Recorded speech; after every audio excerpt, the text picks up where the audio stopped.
Hello and welcome back guys to my channel. Nah guys, seneng banget gue Ibnu Muntakin. Pada episode kali ini bisa ketemu kalian lagi dan bisa nemenin kalian lagi di video terbaru di channel ini guys. Pada episode kali ini gue bakal unboxing DT100 smartwatch nih guys. Smartwatch ini tuh dari packingnya nggak kelihatan kalau misalnya smartwatch ini harganya 300 ribuan ya guys. Packingnya ini keren banget dan niat gitu guys. Dusnya ini juga kokoh dan keras seperti ini guys ya. Nah, apakah smartwatchnya ini juga sekeren dengan packagingnya nih guys? Kita bakal unboxing dan review pada episode kali ini. Sebelum kita mulai video pada episode kali ini, buat kalian yang belum subscribe channel ini, klik tombol subscribe dan aktifkan loncengnya supaya kalian tidak tertinggal informasi video-video terbaru dari channel ini nih guys. Langsung aja kita ke video unboxingnya nih guys.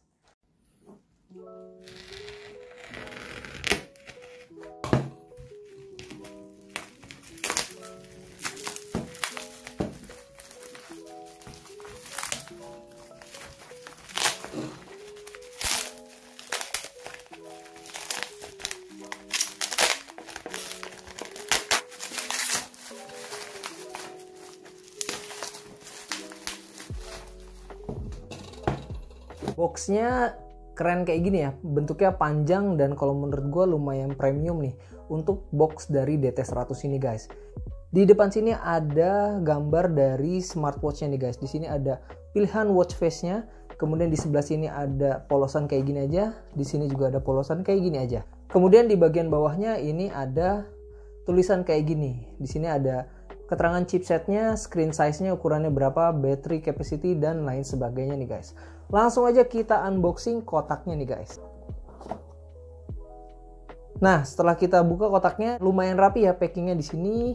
Kalau misalnya kita lihat ada, wah di sini ada strapnya. Ini gue beli yang warna biru ya guys. Strapnya ini pertama kali gue pegang ini lumayan lembut dan fleksibel banget nih guys. Kemudian di sini ada kabel charger 2 pin seperti ini.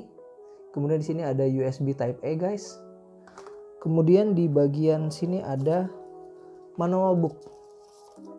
Oke, nanti kalian bisa baca-baca aja manual booknya. Kemudian di sini ada unit smartwatchnya nih guys. Wow, lumayan berat ya guys. Kita keluarin dulu nih guys smartwatchnya. Kita kletek dulu ya. Wow. Wah, ini dia guys smartwatchnya. Ini lumayan bobotnya mantep ya, berat banget karena ini materialnya logam di bagian sampingnya nih guys, atau di bagian frame dari smartwatchnya. Desain dari smartwatch ini tuh mirip banget sama Apple Watch ya guys. Di bagian framenya ini terbuat dari alloy, kemudian di bagian belakangnya ada sensor-sensor untuk membaca heart rate monitor dan fungsi lainnya nih guys. Kemudian ada 2 pin magnet untuk mengisi baterainya nih guys. Cuma gue kecewa banget sama kualitas dari strapnya nih guys. Payah banget cutting dari strapnya. Terasa masih raw banget dan jauh dari kata premium nih guys. Kalau misalnya gue bisa bandingin, kualitas strapnya ini masih jauh lebih keren Viata Fitme U nih guys. Jadi kalau misalnya kalian pengen beli smartwatch ini, kalian harus beli juga strap tambahannya nih guys. Untuk dimensinya sendiri, smartwatch ini mempunyai dimensi 44 x 38 x 10,8 mm nih guys. Di tangan gue smartwatchnya ini lumayan pas ya, nggak terlalu kebesaran dan juga nggak terlalu kekecilan. Cuman material dari strapnya ini yang kaku bikin susah pas kita mau masukin strapnya nih guys. Berat total dari smartwatch ini dengan strapnya mempunyai bobot 54 gram. Kalau berat dari unit smartwatchnya sendiri ini mempunyai bobot 36 gram. Pantes mantep banget ya bobotnya pas pertama kali gue pegang smartwatch ini guys. Layar dari DT100 smartwatch ini mengagumkan, jernih dan lebar nih guys. Bentang layarnya 1,75 inch dengan resolusi 320 x 385 pixel. Bikin mata kita tuh dimanjain dengan ketajaman grafis yang disajikan smartwatch ini. Layarnya sudah menggunakan 2,5D curve nih guys, dan sudah di coating anti fingerprint kayaknya nih. Soalnya sensasi swipe di layar ini tuh serasa mulus banget dan responsif banget nih guys. Mantep deh pokoknya. Di bawah sinar matahari langsung, smartwatch ini tuh lumayan bisa terlihat ya guys. Walaupun tidak terlihat dengan detail dan jelas gitu guys. Tapi minimal kita bisa melihat jarum jam yang ada di smartwatch ini. Kemudian fitur raise to wake-nya ini berjalan dengan optimal nih guys. Sebelum kita masuk ke cara penggunaan smartwatch-nya, kalian harus menginstal dulu nih aplikasi bawaan dari smartwatch-nya. namanya Wear Pro. Kalian bisa search aja di Play Store nih guys. Setelah aplikasi Wear Pro-nya ini terinstall di handphone kalian, kalian tinggal register aja, kemudian kalian langsung hubungkan atau pairingkan smartwatch-nya dengan aplikasi Wear Pro-nya ini guys. Sekarang kita langsung ke cara penggunaannya nih guys. Kalau misalnya kalian swipe down dari atas, ini akan masuk ke shortcut notifikasi nih guys. Di sini gue suka ya bentuknya itu nggak full langsung satu halaman kayak gini ya, jadi cuma setengah kayak gini. Di sini kita bisa mengatur brightness, tapi ini nggak bisa di slide ya, jadi kalian tinggal klik aja nih guys, diketuk aja, ditekan kayak gini. Kemudian di sini ada information. Kalau kita klik information, di sini ada menampilkan untuk scan barcode kalau misalnya kalian mau download aplikasinya nih guys. Kemudian di sebelah sini ada do not disturb. Kemudian di sini ada fitur controller kalau misalnya kalian pengen mengatur musik yang lagi play di smartphone kalian nih guys. Kemudian kalau misalnya kita swipe dari kiri ke kanan, ini akan masuk ke menu untuk shortcut notifikasi nih guys. User interface-nya ini gue suka banget ya. Ini kalau gue lihat itu ngingetin gue sama Edge-nya di seri Note Samsung nih guys. Jadi di sini ada halaman setengah kayak gini aja. Di sini ada notification ya. Kemudian di sini ada Bluetooth call di bawahnya. Kalau misalnya kita klik di sini di bagian atas akan masuk ke notifikasi. Nah, ini dia notifikasinya. Kemudian kalau kita swipe left lagi, oke, ini ada Bluetooth call. Kemudian di sini ada heart rate. Kemudian di sini ada pengaturan untuk display. Kemudian di sini ada screen on time-nya. Kalau misalnya kita klik di sini ada pilihan 5 detik sampai 30 detik nih guys. Ini lumayan panjang ya untuk screen on time-nya. Kemudian kalau misalnya kita balik lagi, ini ada Find My Phone di sebelah sini. Kalau kita klik, ini nanti bakal bunyi ya, smartphone yang sudah terkonek dengan aplikasinya nih guys. Kemudian di sini ada setting dan heart rate monitor. Kalau kita klik setting, di sini ada pengaturan-pengaturan yang bisa di swipe seperti ini, atau kalian bisa gunakan tombol ini guys, diputar kayak gini. Jadi kalau menurut gue ini lebih intuitif aja kalau kita pakai button dari si smartwatch-nya ini guys. Di sini ada language, kemudian dial switch. Dial switch itu adalah watch face.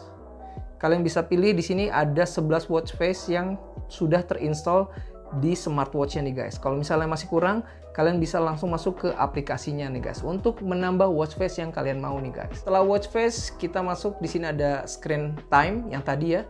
Kemudian ada vibration.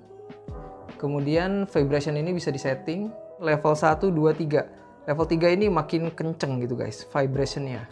Kemudian di sini ada Bluetooth phone, password, dan reset factory nih guys. Selain lewat menu tadi, untuk mengganti watch face-nya itu kalian bisa gunakan cara lama seperti ini guys. Tinggal ditekan aja dan tahan, kemudian kalian bisa langsung pilih watch face-nya sesuai dengan keinginan kalian. Tapi di smartwatch ini ada yang berbeda nih guys. Kalau kalian pengen ganti watch face-nya, kalian juga bisa langsung putar aja di button sebelah kanan ini guys. Putar sekali, 2 kali, ini langsung ganti watch face-nya. Ini kalau menurut gue fitur yang keren banget sih kalau menurut gue. Jadi si tombolnya ini nggak cuma berfungsi sebagai on off aja, tapi juga bisa langsung mengganti watch face-nya nih guys. Si tombol ini juga bukan cuma untuk mengganti watch face. Kalau misalnya kita tekan 2 kali secara cepat seperti ini mengubah tampilan menu yang ada di smartwatch ini guys. Ini ada yang berbentuk grid seperti ini. Kemudian kita ganti lagi lingkaran seperti ini. Jadi bisa diputer-puter gini. Wow, lumayan keren ya kalau menurut gua animasinya. Cakep banget sih software dari smartwatch DT100 ini kalau menurut gua. Kemudian kalau misalnya kalian ganti lagi, ini berbentuk grid seperti ini. Yang kalian pengen nggak mau ribet, kalian bisa pilih berbentuk grid seperti ini guys. Kemudian kalau misalnya kalian pilih lagi, ini berbentuk Apple Watch Face kayak gini ya guys. Kalau menurut gue ini keren banget. Kemudian kalau misalnya kita mainin lagi putarannya, ketika tampil di watch face ala-ala Apple kayak gini, ini bisa memainkan ukuran dari gambar yang ada di smartwatch-nya nih guys. Cakep banget kalau menurut gue. Kemudian feels ketika kita maininnya ini lumayan lembut ya, dan responsif gitu guys.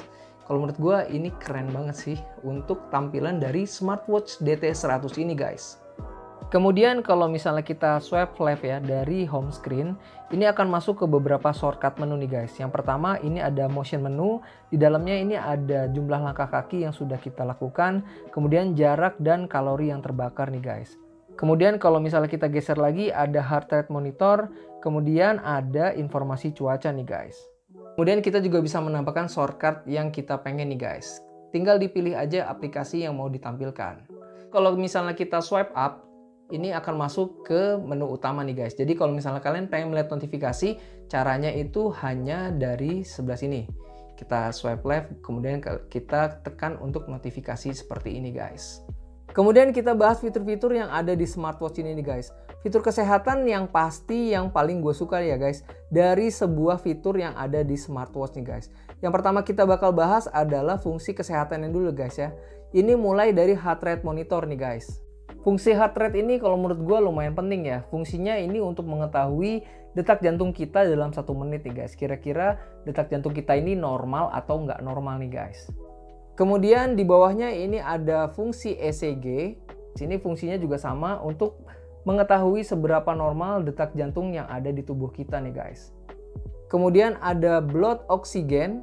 Fitur ini kalau menurut gue lumayan penting ya di masa pandemi kayak gini. Jadi fungsinya untuk mengetahui kadar oksigen yang ada di dalam darah kita nih guys. Kadar oksigen yang normal yang ada di dalam tubuh manusia dewasa itu sekitar 95-100% nih guys. Kemudian ada musik controller. Fungsinya adalah mengontrol musik atau video yang dimainkan di smartphone kita. Kita bisa mengontrolnya melalui smartwatch kita nih guys. Jadi lumayan praktis ya guys. Kemudian ada fitur sleep monitoring nih guys. Fungsinya adalah untuk memonitoring berapa lama kita tidur, kemudian kualitas tidur kita nih guys. Jadi kita di sini bisa melihat kualitas tidur kita seperti apa. Selain fitur-fitur kesehatan tadi, di smartwatch ini juga ada fitur unggulan seperti stopwatch, kemudian informasi cuaca. Kemudian di smartwatch ini juga ada kalkulator ya. Jadi ingat zaman sekolah dulu kalau jam yang ada kalkulatornya itu nggak boleh dibawa masuk ke kelas pas ujian matematika nih guys. Kemudian di sini juga ada Find My Phone ya, fitur tambahan yang kalau menurut gue berguna banget. Kemudian ada fitur yang gue suka juga nih guys, yaitu meteorologi nih guys. Kalau misalnya kita tekan di sini, fiturnya ini memberitahu kadar ultraviolet di suatu tempat dan air pressure nih guys, atau tekanan udara nih guys. Kemudian fitur tambahan yang ada di smartwatch ini juga ada fungsi breath exercise ya guys. Jadi kita bisa relax lagi ketika kita dalam keadaan panik nih guys. Kemudian di sini ada messenger ya, tadi untuk memijat pergelangan tangan kita melalui getaran yang ada di smartwatch ini. Kemudian di sini ada siklus menstruasi untuk wanita nih guys. Kemudian ya fitur yang lumayan penting juga bagi sebagian orang adalah fungsi telepon nih guys. Dan tentu saja fungsi smart notification nih guys. Tapi untuk fungsi telepon tadi gue udah coba tapi ternyata nggak bisa. Gue juga nggak ngerti kenapa. Buat kalian yang tahu caranya bisa komen-komen aja di kolom komentar di bawah nih guys. Smartwatch ini mempunyai daya tahan baterai 280 mAh nih guys. Sehingga mampu bertahan 7 hari pemakaian normal nih guys. Lumayan awet ya baterainya, jadi kita nggak harus sering-sering nge-charge smartwatch-nya nih guys. Kemudian smartwatch ini juga sudah tahan air dengan sertifikasi IP68 nih guys. Jadi no worry kalau misalnya jam tangannya nggak sengaja kena cipratan air ketika cuci tangan atau kehujanan nih guys. Di aplikasi Wear Pro-nya ini kita bisa melihat data-data dari aktivitas kita nih guys. Kita juga bisa memilih lebih banyak variasi atau desain dari watch face-nya nih guys. Kalau menurut gua lumayan banyak ya desain dari watch face-nya itu sendiri. Kemudian kita juga bisa melakukan banyak settingan lain disesuaikan dengan kebutuhan kita nih guys. Oh iya guys, di aplikasi Wear Pro-nya ini kita juga bisa mengaktifkan fitur remote capture kamera nih guys. Jadi kalian kalau misalnya pengen capture foto bisa langsung dari smartwatch-nya ini guys. Nah guys, secara overall DT100 smartwatch ini worth it banget ya buat kalian beli. Dengan harga 300 ribuan kalian udah bisa dapetin smartwatch berkualitas kayak gini guys. User interface-nya itu nyaman banget ya buat kalian main-main ini guys. Kemudian ketajaman grafisnya juga manjain mata kalian banget nih guys. Tapi dari semua kelebihan yang dipunyai oleh smartwatch DT100 ini ada beberapa kekurangan nih guys. Yang pertama itu dari sisi aplikasinya. Wear Pro-nya itu kalau menurut gua gimana ya, pertama kali gue cobain aplikasi Wearphone-nya itu susah banget buat login nih guys. Harus dicoba beberapa kali baru bisa login. Kemudian kekurangan yang kedua adalah di material dari strapnya ini guys. Kekurangan yang terakhir adalah pas gue mau cobain Bluetooth call dari smartwatch ini tuh nggak bisa. Apakah harus ada settingan yang dirubah atau seperti apa? Gue juga nggak tahu. Buat kalian yang tahu bisa komen-komen aja di kolom komentar di bawah nih guys. Selebihnya smartwatch ini udah worth it banget buat kalian beli, apalagi harganya yang cuma 300 ribuan gitu guys. Kapan lagi kalian punya smartwatch 300 ribuan tapi user interface dan grafisnya itu lumayan tajam nih guys. Nah, mungkin sekian video unboxing dan review kita pada episode kali ini. Gue ucapin terima kasih buat kalian yang sudah nonton dari awal sampai akhir. Sampai ketemu lagi di video-video selanjutnya. Have a nice day and stay healthy guys. Tetap semangat dan tetap jaga protokol kesehatan nih guys. Kemudian kualitas dari kemudian